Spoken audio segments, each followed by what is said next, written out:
The backyard. His parents had just moved to a new house in the suburbs. Billy was eager to move in and get his own room. He picked a bedroom with a big window that looked out onto the backyard. The family quickly got their stuff moved in and then went to bed. The first night that Billy slept in that room, something very strange happened. In the middle of the night, Billy was awoken by strange moans and screams. They seemed to be coming from outside.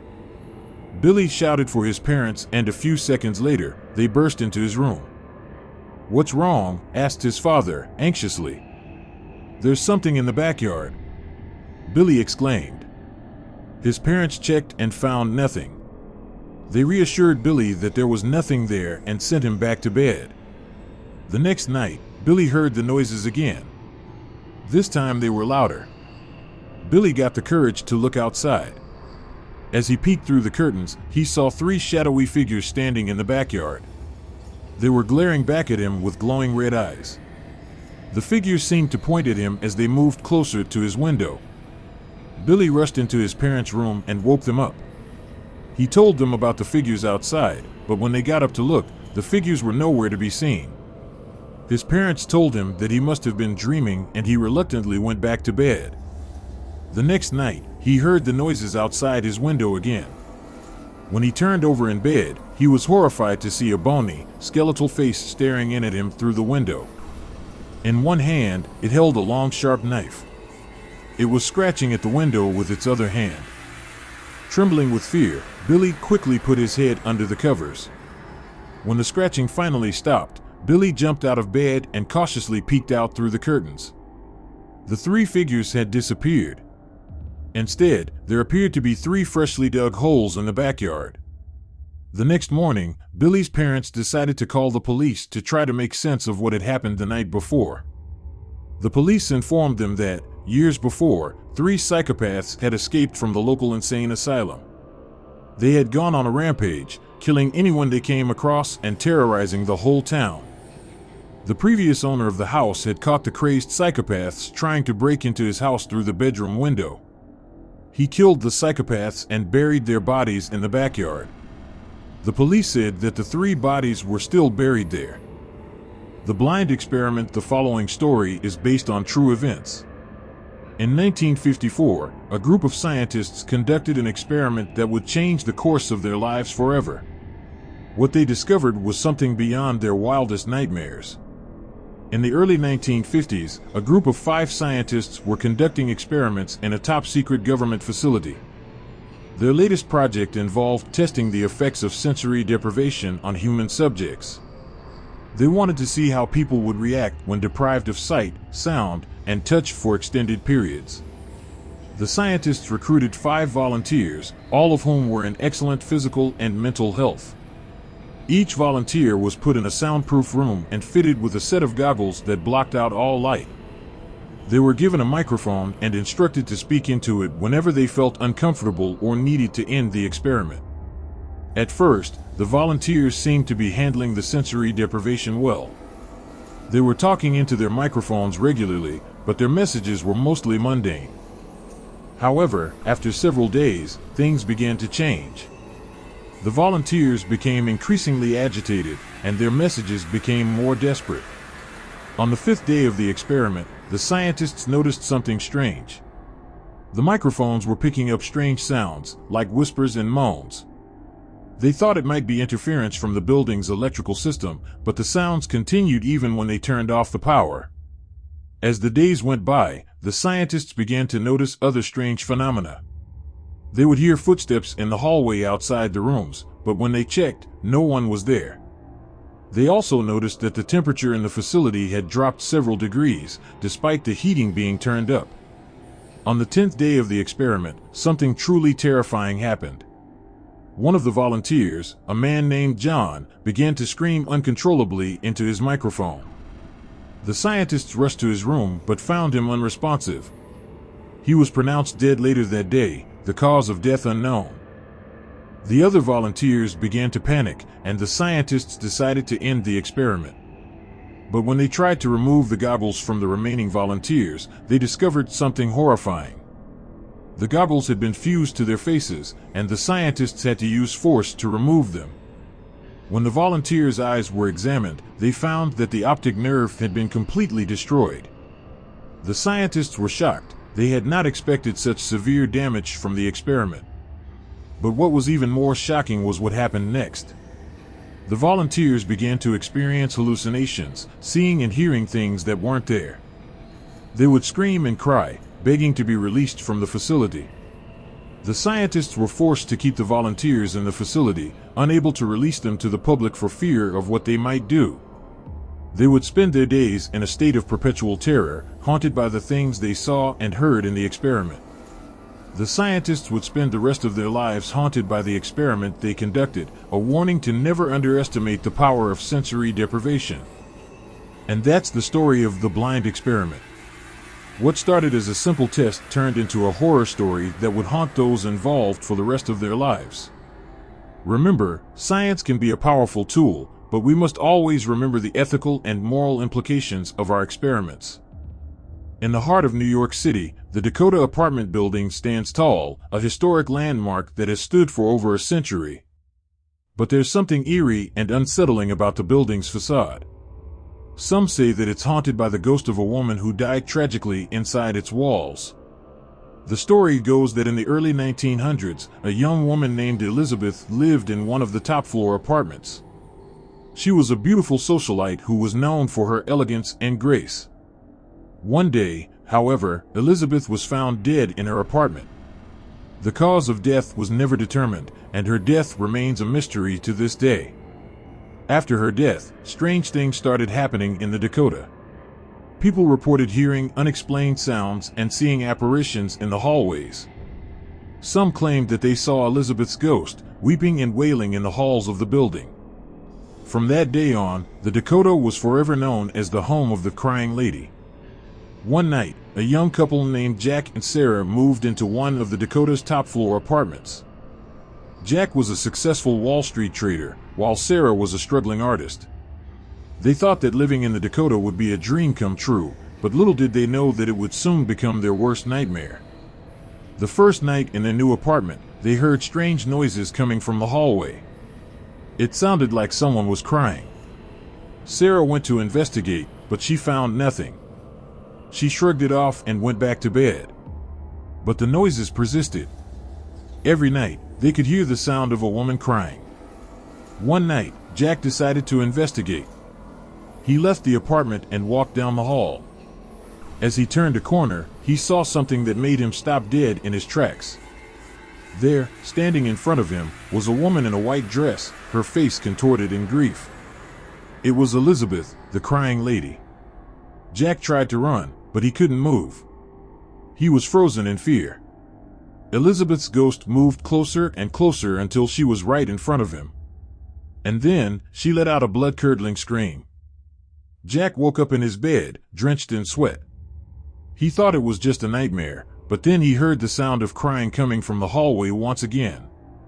The couple tried to leave the Dakota, but they couldn't. Every time they tried to pack their things and go, they would find themselves back in their apartment. It was as if the building had a hold on them. They were trapped, and Elizabeth's ghost was tormenting them. Days turned into weeks, and the couple started to lose their minds. They were sleep-deprived, malnourished, and terrified. And then, one night, they heard Elizabeth's ghost crying louder than ever before. They opened the door to their apartment and saw her standing in the hallway, her face twisted in agony. And then, she vanished.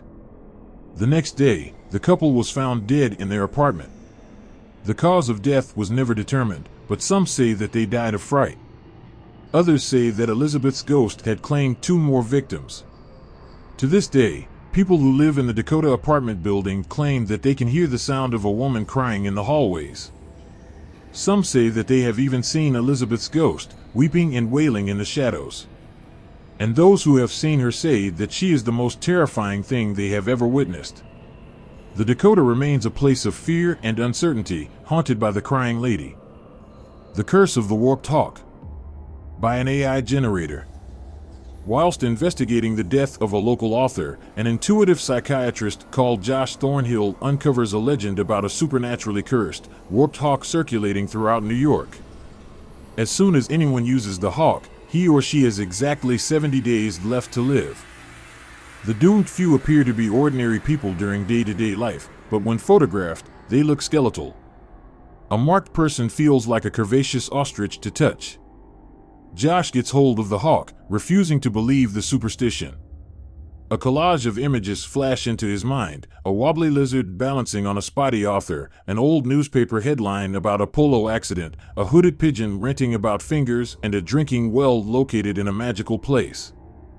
When Josh notices his eyebrows have ostrich-like properties, he realizes that the curse of the warped hawk is true and calls on his granddaughter, a teacher called Sophia Wilson, to help. Sophia examines the hawk and willingly submits herself to the curse. She finds that the same visions flash before his eyes. She finds the wobbly lizard balancing on a spotty author particularly chilling. She joins the queue for a supernatural death. Josh and Sophia pursue a quest to uncover the meaning of the visions, starting with a search for the hooded pigeon. Will they be able to stop the curse before their time is up? It was a cold and stormy night when Samantha and her friends, Emma and Jack, decided to explore the abandoned house on the edge of town. They had heard rumors that it was haunted and wanted to see if there was any truth to the stories. As they made their way through the overgrown garden, they could feel the hairs on the back of their necks standing up. The house was dark and foreboding, with broken windows and a creaky old door that seemed to groan as they pushed it open. Inside, the house was even more creepy. There was an eerie silence that seemed to fill every room, and the only light came from the beams of their flashlights. They made their way through the empty rooms, each one feeling more unsettling than the last. As they entered the basement, they found a door that was locked. Jack managed to pick the lock, and they found themselves in a small, dark room. It was empty, except for a single chair and a flickering light bulb hanging from the ceiling. Samantha had a bad feeling about the room and wanted to leave, but Emma was more curious. She sat in the chair and looked up at the light bulb. Suddenly, it went out, plunging the room into complete darkness. There was a sudden chill in the air, and the girls could hear Jack breathing heavily. They tried to turn on their flashlights, but they wouldn't work. They were trapped in the dark with no way out.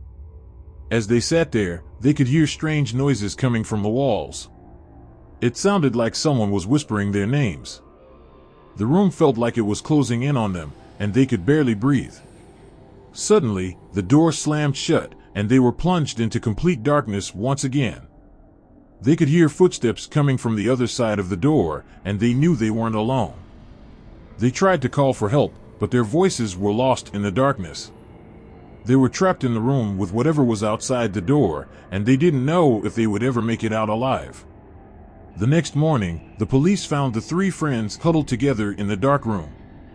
They were cold and terrified, but they were alive. They never spoke about what happened in that room, but they never forgot the fear they felt that night. The abandoned house was demolished soon after, but the memory of the dark room remained. It started with a feeling, a nagging sense of being watched. At first, I dismissed it as paranoia, a product of the stress and anxiety of my busy life. But as the days went by, the feeling only intensified. It was as if someone, or something, was lurking just beyond my vision, waiting to pounce. Then, one night, I woke up to a sound that chilled me to the bone. It was a low, guttural growl, coming from somewhere inside my room. I bolted upright, heart pounding in my chest, but there was nothing there. No one. Just me, alone in the darkness. But the feeling persisted, stronger than ever. I couldn't shake the sense that I was being followed, stalked by some malevolent force that meant me harm. I started seeing things, shadows moving at the edge of my vision, strange shapes that seemed to lurk just out of sight. And then came the nightmares. Terrible dreams of demons and devils, of twisted, screaming faces and grasping claws. Every night, they would come, tormenting me with their grotesque visions until I was afraid to sleep at all. I tried to seek help, but no one believed me. They said I was imagining things, that it was all in my head. But I knew the truth. I knew that there was something out there, something that wanted to destroy me. I started to take desperate measures, trying anything I could to rid myself of the demon's curse.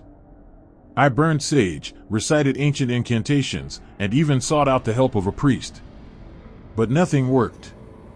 The demon still followed me, still haunted my every step. And then, one fateful night, I woke up to find it standing at the foot of my bed. A hulking, demonic figure, with eyes that burned like hellfire and a smile that promised nothing but pain. I screamed, but no sound came out. I was trapped, helpless in the face of its terrible power. And then, just as suddenly as it had appeared, it was gone. Vanished into the ether, leaving me alone once more. But the terror remained, a constant presence in my life, a reminder that I was never truly safe. Years have passed since then, and still the demon follows me. It's always there, lurking just beyond my vision, waiting for its chance to strike. I've learned to live with it, to accept its presence as a fact of life. But I know that one day, it will come for me again, and there will be no escape. I've tried to make peace with the demon, to understand its motivations and desires. But it's a futile effort.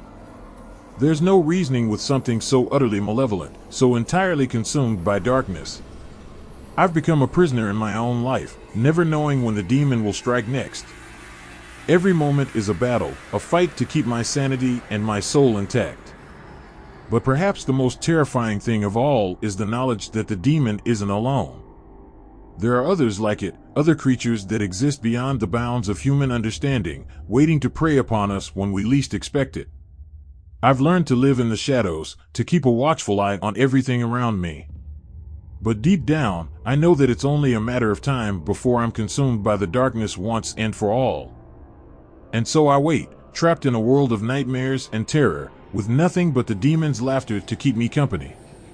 But one day, something changed. I started to notice small signs of hope, glimmers of light that shone through the darkness. A stranger on the street, offering a kind word. A ray of sunshine breaking through the clouds. A friend who wouldn't give up on me. Slowly but surely, I began to realize that I wasn't alone in this fight. There were others who understood, who had faced their own demons and emerged victorious. And with their help, I started to fight back. It wasn't easy. Every step forward felt like a battle, every moment of peace a precious gift. But as time went on, I started to make progress. The demon's hold on me began to weaken, and I found myself able to live a more normal life. I won't say that the demon is gone for good. I know that it still follows me, still waits for its chance to strike. But I'm not afraid anymore. I know that I have the strength to face whatever comes my way, and the support of those around me to help me through. The demon may always be a part of my life, but it no longer defines me. I am more than the sum of my fears, and I will not be ruled by darkness any longer. The guests, a young man and his wife, were on a trip to visit his mother. Usually they arrived in time for supper. They had gotten a late start, and now it was getting dark. They decided to look for a place to stay overnight and go on in the morning. Just off the road, they saw a small house in the woods. Maybe they rent rooms, the wife said. So they stopped to ask. An elderly man and woman came to the door. They didn't rent rooms, they said, but they would be glad to have them stay overnight as their guests. They had plenty of room, and they would enjoy the company. The old woman made coffee, brought out some cake, and the four of them talked for a while. Then the young couple were taken to their room. They explained that they wanted to pay for this, but the old man said he would not accept any money.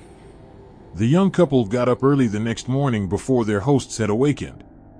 On a table near the front door, they left an envelope with some money in it for the room. Then they went on to the next town. They stopped at a restaurant and had breakfast. When they told the owner where they had stayed, he was shocked. "That can't be," he said. "That house burned to the ground 10 years ago. The old man and woman who lived there died in the fire." The young couple could not believe it. So they went back to the house. Only now there was no house. All they found was a burned-out shell. They stood staring at the ruins, trying to understand what had happened. Then the woman started screaming. In the rubble was a badly burned table. On the table was the envelope they had left there that morning. In a small town nestled deep within the woods, there was a legend that haunted the locals for generations. It was said that on the night of the full moon, a ghostly figure would appear, dressed in a tattered white dress. This spectral entity was known as the Girl in White. The town's residents believed that anyone who encountered the Girl in White would meet a dreadful fate. They whispered tales of missing children, strange accidents, and unexplained deaths. The fear of the unknown gripped their hearts, and they warned their children to stay inside when the full moon rose high in the sky. One summer night, a young boy named Timmy became curious about the legend. He had heard the stories from his friends at school and wanted to prove his bravery. Ignoring his parents' warning, Timmy ventured into the forest alone as the full moon cast an eerie glow upon the land. As Timmy walked deeper into the woods, the trees seemed to whisper in a chilling voice, warning him to turn back. But his determination pushed him forward. Soon, he stumbled upon a clearing where a small abandoned cottage stood, its windows shattered and walls covered in ivy. Timmy's heart pounded in his chest as he approached the cottage. The wind howled through the broken windows, creating an eerie symphony. As he peered inside, he saw a flickering candle illuminating the room, casting eerie shadows on the walls. His curiosity overcoming his fear, Timmy cautiously stepped into the cottage. The air was heavy with an otherworldly presence, and a sense of dread washed over him. Just as he was about to leave, he heard a soft, melodic humming coming from the corner of the room. Turning his gaze, Timmy saw her, the Girl in White. She stood in the corner, her white dress stained and torn, her eyes empty and void of life. The room seemed to grow colder as she turned her gaze toward him. Paralyzed with fear, Timmy watched as the Girl in White floated toward him, her ethereal figure gliding above the ground. He wanted to scream, to run away, but his voice failed him, and his legs felt like they were encased in stone. As the ghostly figure drew closer, a chill ran down Timmy's spine. Suddenly, the Girl in White reached out her hand, her icy touch sending shivers through his body. Time seemed to stand still as he stared into her haunting, lifeless eyes. In a whispery voice, the Girl in White spoke, "Leave this place, child, or suffer the same fate as those before you." The warning echoed in Timmy's mind as he found his voice and fled from the cottage, sprinting through the dark forest, his heart pounding with terror. He never looked back, fearing what he might see. From that night onward, Timmy vowed to heed the warnings of the townsfolk. He warned others of the Girl in White and her cursed presence, hoping to save them from a terrifying encounter. And so, the legend of the Girl in White continued to haunt the town, a chilling reminder of the dangers lurking in the darkness. The locals whispered her name with trepidation, never daring to venture out during the full moon, lest they become another victim of the ghostly apparition that haunted their nightmares.